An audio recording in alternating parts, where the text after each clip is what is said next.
नमस्कार, आप देख रहे हैं आज का मुद्दा और मैं हूं नसरीन। पूर्व प्रधानमंत्री राजीव गांधी हत्याकांड में एक भी दोषी को फांसी नहीं हुई। सुप्रीम कोर्ट ने अहम फैसला सुनाते हुए 3 दोषियों की फांसी की सजा उम्र कैद में बदल दी है। तीनों दोषी संथन, मुरुगन और पेरारिवलन ने दया याचिका में देरी का हवाला देते हुए फांसी की सजा उम्र कैद में बदलने की गुहार लगाई थी। चीफ जस्टिस पी सदाशिवम की अध्यक्षता वाली 3 सदस्यीय खंडपीठ ने इस मामले में अपना फैसला सुनाते हुए तीनों को राहत दे दी। इससे पहले नलिनी की फांसी की सजा को भी उम्र कैद में बदला जा चुका है। हालांकि सुप्रीम कोर्ट का यह फैसला कई सवाल खड़े करता है, लेकिन सबसे अहम सवाल यह है कि क्या आम जनता की तरह कोर्ट भी अब फांसी की सजा को लेकर नरम रुख अपना रहा है?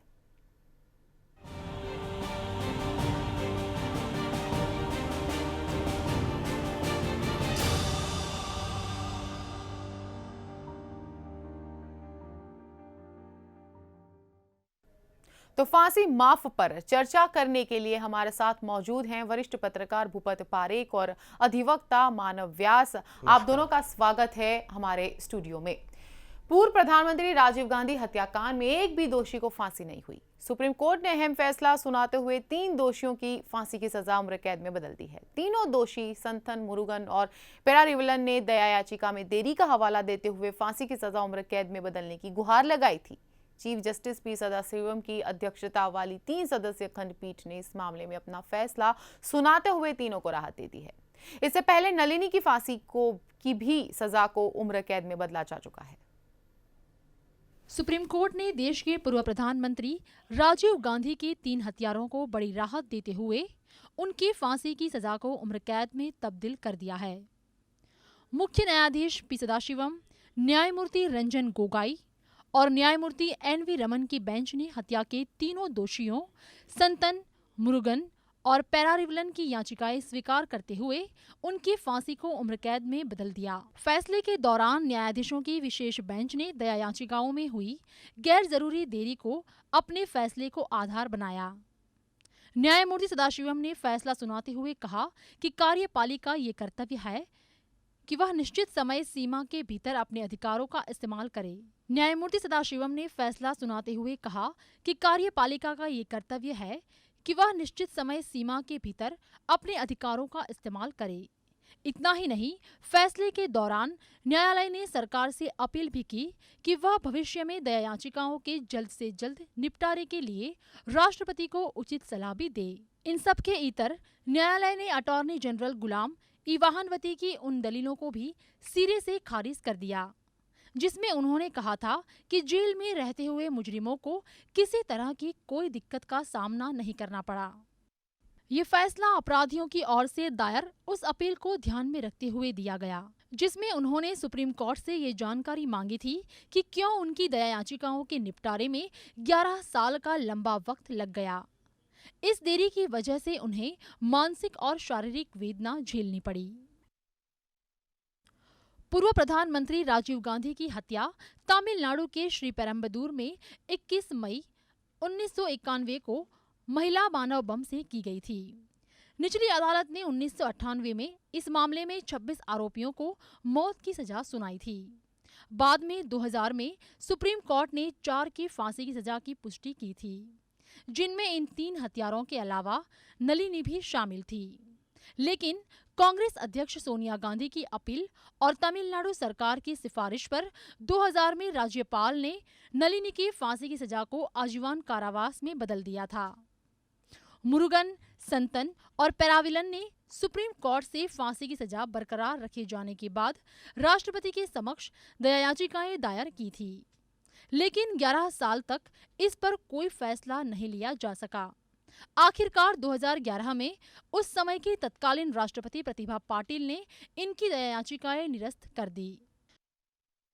राजीव गांधी के 3 हत्यारों की फांसी की सजा को उम्र कैद में तब्दील किए जाने के सुप्रीम कोर्ट के फैसले से देश में फांसी की सजा को लेकर बहस तेज होने के आसार है।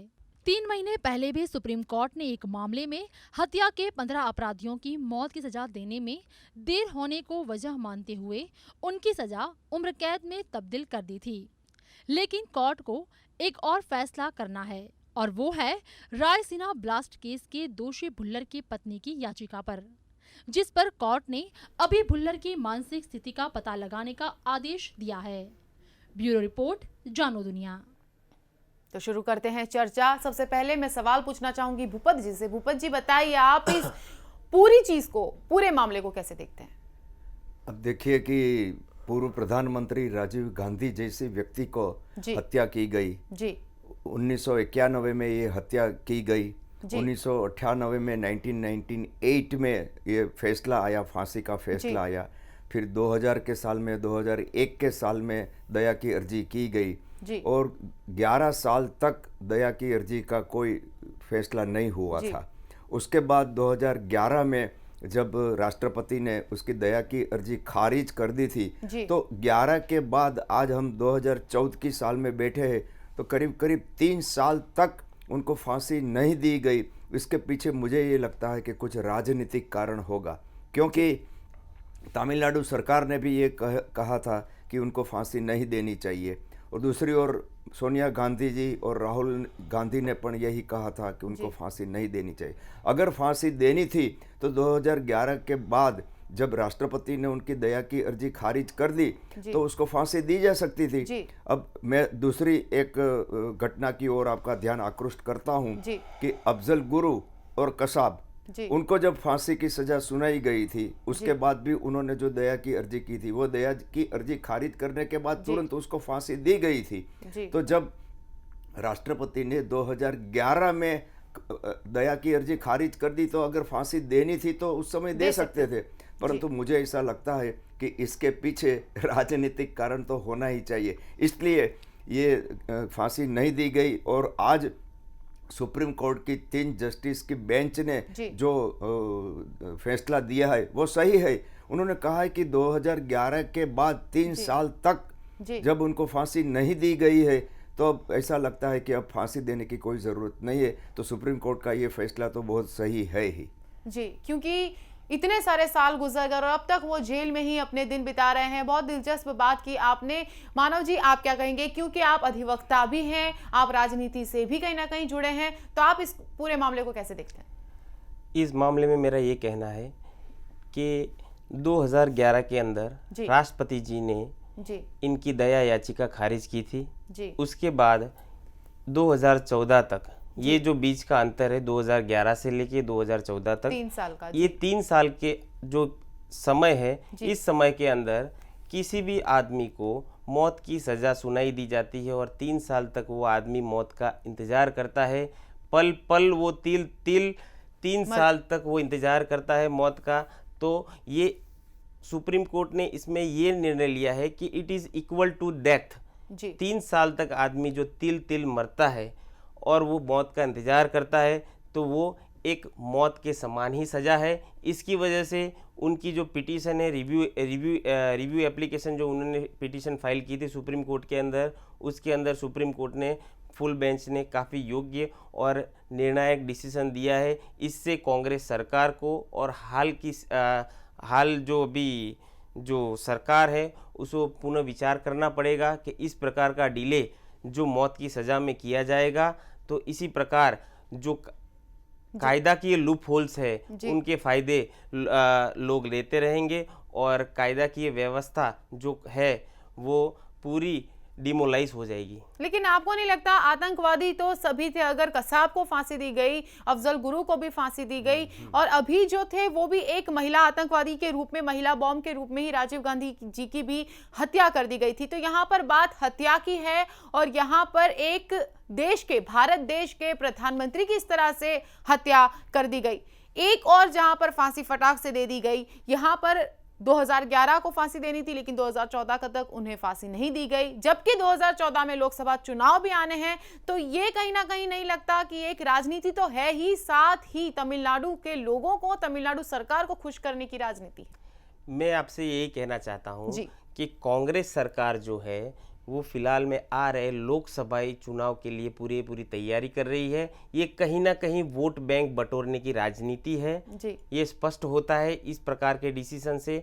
और ये आप एक बात देखिए, राजीव गांधी जो हमारे पूर्व प्रधानमंत्री थे, जो कांग्रेस के वरिष्ठ नेता थे, उनको न्याय दिलाने के अंदर जो कांग्रेस ही असफल जाती है तो आम आदमी क्या अपेक्षा रखेगा इस सरकार से। जी बिल्कुल, आपने आम आदमी की बात कही। भूपल जी, आप क्या कहेंगे? अब क्या फांसी की सजा का जो डर था इस तरह के फैसलों से या इस तरह के मामले से, क्या वो थोड़ा सा कम हो गया? जिस तरह से आम लोग सोचते हैं, फांसी की सजा से डर जाते हैं, तो क्या नरम रुख है क्या ये? नहीं, ये बात सही है कि हत्या करने वाले, ये तो अब पूर्व प्रधानमंत्री की बात ही नहीं है, आपने कहा वो बिल्कुल सही बात कही है कि आम आदमी के लिए, सामान्य जनता के लिए अगर कोई हत्या करते हैं दूसरी व्यक्ति का, अगर उसको अगर फांसी का डर नहीं होगा तो गुनाह बढ़ता जाएगा। वो कहेंगे कि देखो फांसी तो मिलने वाली है ही नहीं, दूसरे किसी की हत्या कर दो, मर्डर कर दो, ये इस प्रकार का क्राइम कर दो। अगर सरकार एक बात पर अगर कोई निश्चित निर्णय नहीं करती है, जैसे कि फांसी की सजा पर निर्णय नहीं करती है, तो बिल्कुल आपने जो कहा वो बात सही है कि लोगों के मन में से अगर डर निकल जाएगा तो क्राइम गुनाह बढ़ता जाएगा, और ख़ास करके मर्डर करने का, हत्या करने का गुनाह तो अगर बढ़ता जाएगा तो ये चीज़ अच्छी नहीं है। अब देखिए कि फांसी की सज़ा होनी चाहिए या नहीं होनी चाहिए, इसमें दो राय होती है। एक आंकड़े के अनुसार पूरे विश्व में ऐसा कहा जाता है कि 100 से अधिक देशों में फांसी की सज़ा नहीं दी जाती है, और उसके सामने 40 से अधिक देश ऐसा है, उसमें भारत भी है, वो ऐसा देश है 40 से अधिक के उसमें फांसी दी जाती है। अगर इस प्रकार का ढील का देरी का अगर कोई कारण बढ़ता जाएगा तो लोगों के मन में से हत्या करने के बारे में डर निकल जाएगा, और ये चीज़ अच्छी नहीं है। जी मानव जी, आप क्या कहेंगे? ये जो 3 साल का डिले हुआ है, हमने एक बार और पहले भी बात की है, ये 3 साल के डिले की वजह क्या है? और दूसरी चीज कि नलिनी को उसी वक्त फांसी की सजा को तब्दील कर दिया गया उम्र कैद में, और इन 3 में इतना डिले क्यों? देखिए, अब तक 2001 से लेके 2011 तक इस 10 साल के अंतराल के अंदर 1400 से अधिक लोगों को मौत की सजा सुनाई गई है न्यायपालिका के द्वारा। उसमें से 135 से 140, राइट अभी मुझे फिगर मालूम नहीं है, 135 से 140 लोगों को ही अब तक मौत की सजा मिली है, फांसी दी गई है। ठीक है, फांसी दी गई है। तो ये एक बहुत ही बड़ा प्रश्न चिन्ह खड़ा होता है कि 1400 आदमियों को जब मौत की सजा न्यायपालिका ने दे दी है तो राष्ट्रपति उनकी दया याचिका में इतना डिले क्यों करते हैं, और अगर जो डिले करने के बाद कोई नेसेसरी ऑर्डर पास नहीं करते वो, तो उसके अंदर कहीं ना कहीं उन्हीं एक्यूजों को, उन्हीं आरोपियों को, उन्हीं तोहमतदारों को कहीं ना कहीं उस चीज़ का लाभ मिलता है, और वहीं कायदे व्यवस्था के अंदर उन्हें एक काफ़ी अच्छी सी लूप होल दिखाई देता है जहां से वो पास ऑन हो जाते हैं, और इसकी वजह से कायदा व्यवस्था और लोगों के अंदर जो डर और खौफ कानून का होना चाहिए, जो डर होना चाहिए कि भाई ये गुनाहित प्रवृत्ति करने से हम पे ये चीज़ की प्रोविज़न हो सकता है, सज़ा हो सकती है, वो प्रोविज़न की सज़ा और उस चीज़ का खौफ आदमी के अंदर हटता जा रहा है, और इसी वजह से देश के अंदर सभी अर्थतंत्र व्यवस्था और कानून की चीज़ें भंग हो रही है। जी बिल्कुल सही। फिलहाल लेते हैं एक ब्रेक के बाद भी जारी रहेगी चर्चा हमारी फांसी माफ पर।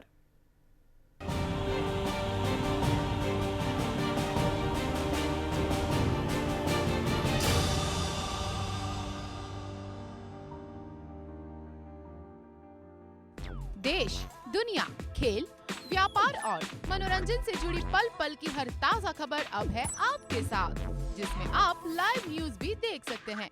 तो आज ही अपने मोबाइल में प्ले स्टोर से डाउनलोड करें जानो दुनिया हिंदी न्यूज।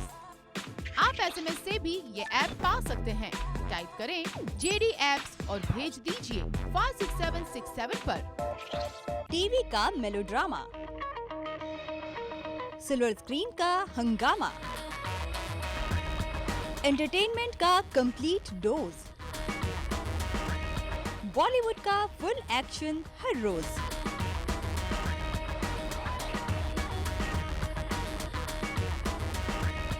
देखिए रील दुनिया रोजाना शाम 5:30 बजे और रात 11:30 बजे सिर्फ जानो दुनिया पर।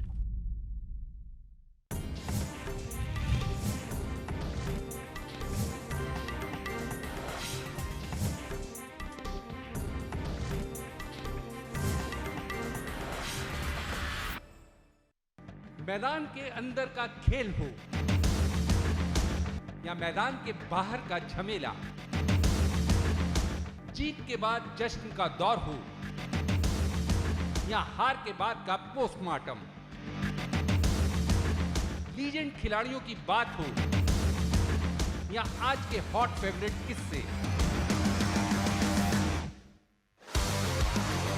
खेल की दुनिया से जुड़ी हर खबर के लिए रूबरू होइए जानो स्पोर्ट्स में, रोजाना सुबह 7:30 बजे और शाम 6:30 बजे।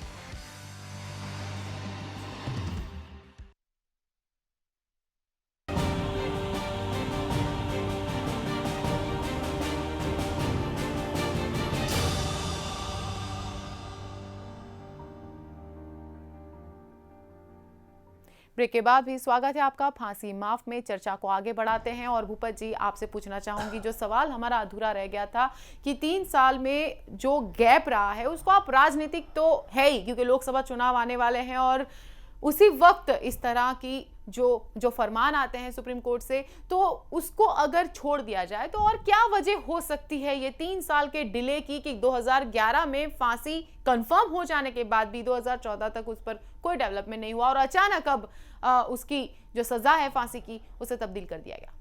देखिए, उसका कारण तो मुझे ये लगता है कि 2011 में राष्ट्रपति ने दया की अर्जी खारिज करने के बाद जी जो आज की केंद्र की सरकार है, कांग्रेस गठबंधन की यूपीए की सरकार है, उसमें जो बैठे हुए लोग हैं, उनका ये एक बार जो निवेदन मंतव्य या उसकी जो राय आ चुकी कि भाई ऐसे लोगों को फांसी नहीं देनी चाहिए। और दूसरी ओर उस समय तमिलनाडु की सरकार ने भी यही कहा था कि भाई इनको फांसी नहीं देनी चाहिए। तो बिल्कुल मुझे तो ये लगता है कि 2011 में फांसी की अर्जी, दया की अर्जी खारिज करने के बाद अगर फांसी नहीं दी गई है तो उसका राजनीतिक कारण के अलावा और दूसरा कोई कारण नहीं हो सकता है। लोगों का भरोसा प्राप्त करना, लोगों को के दिल में बसना, क्या ये कोशिश नहीं हो सकती? एकदम सही बात है कि लोगों के मन में ये जो एक डर होना चाहिए, कोई भी गुनाह करते हैं तो गुनाह की सजा मिलेगी, इस प्रकार का जो डर होना चाहिए, ये इस प्रकार की फांसी की सजा माफ़ करने के या फांसी की सजा उम्र कैद में बदलने के लिए जो कार्य होता है उससे लोगों के मन में डर तो कम हो ही जाएगा। मैंने ये भी कहा ना कि अगर दूसरे लोगों को फांसी दी जाती है, तुरंत दया की अर्जी खारिज करने के बाद तुरंत फांसी दी जाती है, जो 2 दृष्टांत भी दिया था, तो जरा राह भी नहीं देखते हैं, तुरंत फांसी दी जाती है। तो उसमें ये आपकी बात सही है कि 2011 में ये दया की अर्जी खारिज करने के बाद इतने महीने तक, इतने सालों तक, 3 साल का बड़ा लंबा समय तक फांसी नहीं दी गई, उसके पीछे और कोई कारण नहीं हो सकता है, एक ही राजनीतिक कारण हो सकता है। और जो केंद्र में बैठी हुई सरकार है वो सरकार को खुश करने के लिए, वैसे सुप्रीम कोर्ट ने कोई राजनीतिक कारण नहीं दिया है।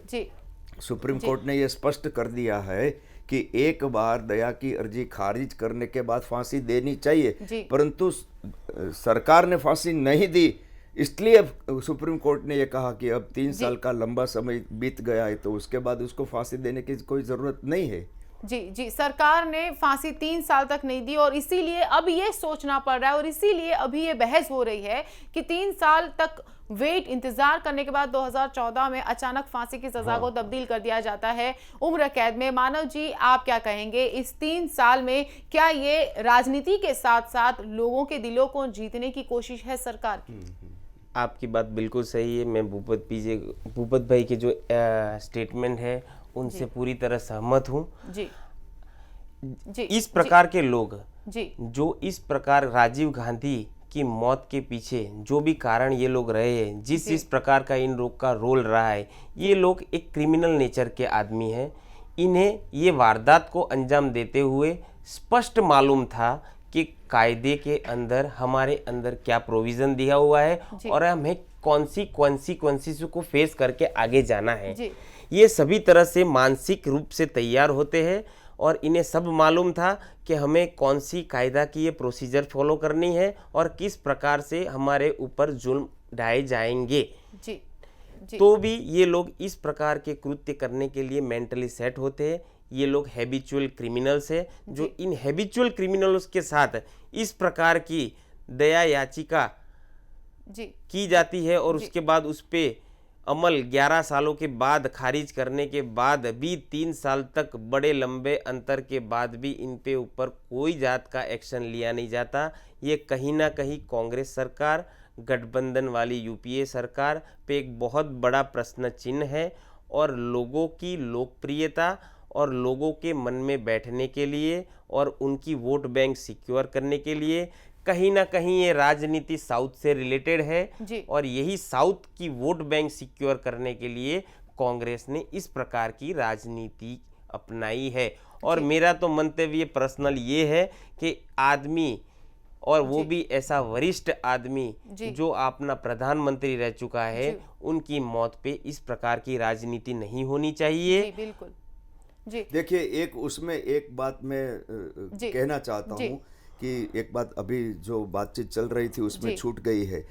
लीटे, श्रीलंका की जो आतंकवादी संस्था लीटे है, लीटे ने भी 2006 या 7 के साल में ये स्वीकार किया है कि ये तीनों हमारे लीटे के सदस्य है। अब इतने आतंक, जैसे दूसरे देश में, पाकिस्तान में या दूसरे देशों में जो आतंकवादी संगठन है, उस प्रकार का श्रीलंका के एक संगठन ने ये स्वीकार किया है कि हमारे लीटे के सदस्य है।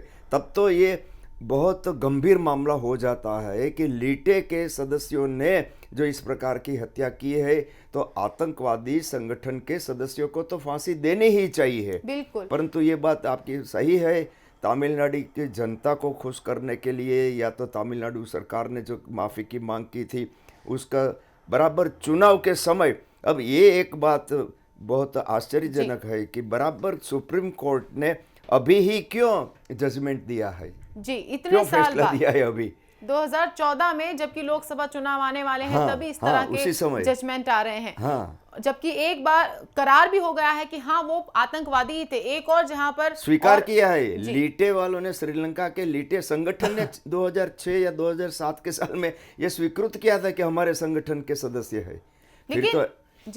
फिर तो ऐसे सदस्य को तो मौत की सजा सुनाई गई तो फांसी देनी ही चाहिए।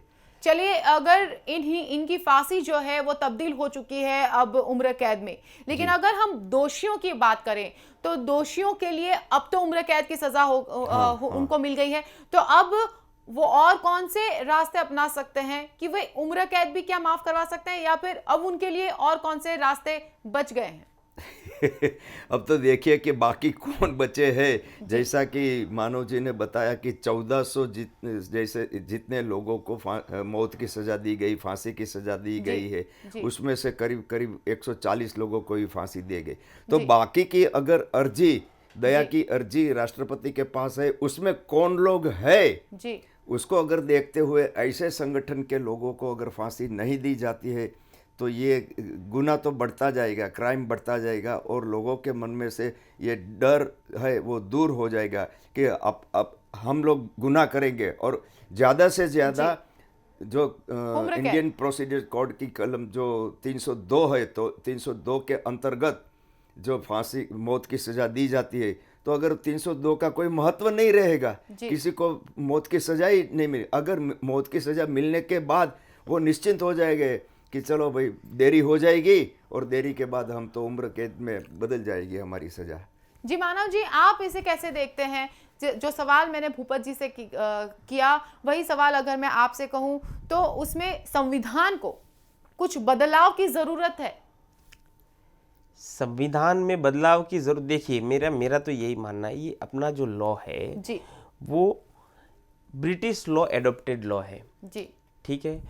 अब कायदा कानून सभी बनाया गया है और सभी अपनी जगह योग्य है, लेकिन फांसी की सजा देना वो न्यायपालिका का काम है और उसको अमल में लाना उसको इम्प्लीमेंट करना वो सरकार का काम है।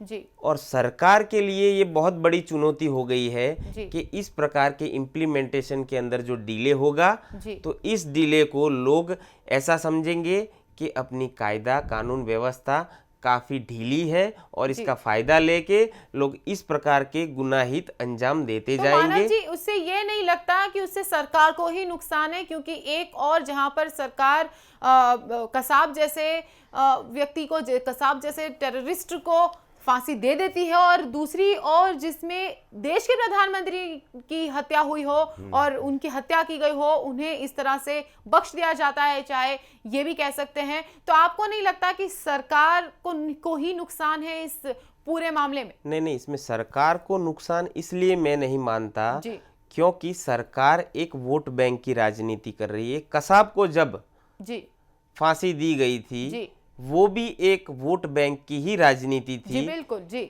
और इस प्रकार अभी जो इन तीनों जनों को फांसी नहीं दी जा रही थी और ये भी एक वोट बैंक की ही राजनीति थी।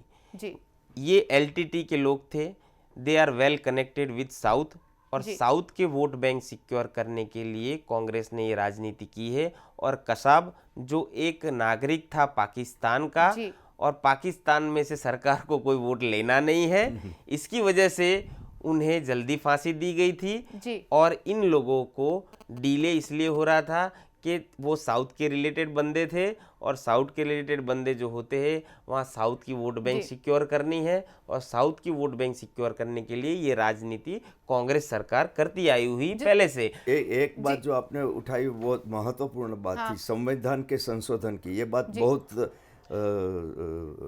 महत्वपूर्ण है। इसलिए महत्वपूर्ण है क्योंकि मैंने कहा ने, अगर भारत देश ये तय करे कि फांसी की सजा खत्म की जाए तो संविधान में बिल्कुल संशोधन करना चाहिए। और पहले तो भारत को ये तय करने का है, जैसे मैंने बताया कि 100 से अधिक देश में फांसी की सजा नहीं होती जी। तो और 40 से अधिक देश में जो भारत शामिल है उसमें फांसी दी जाती है।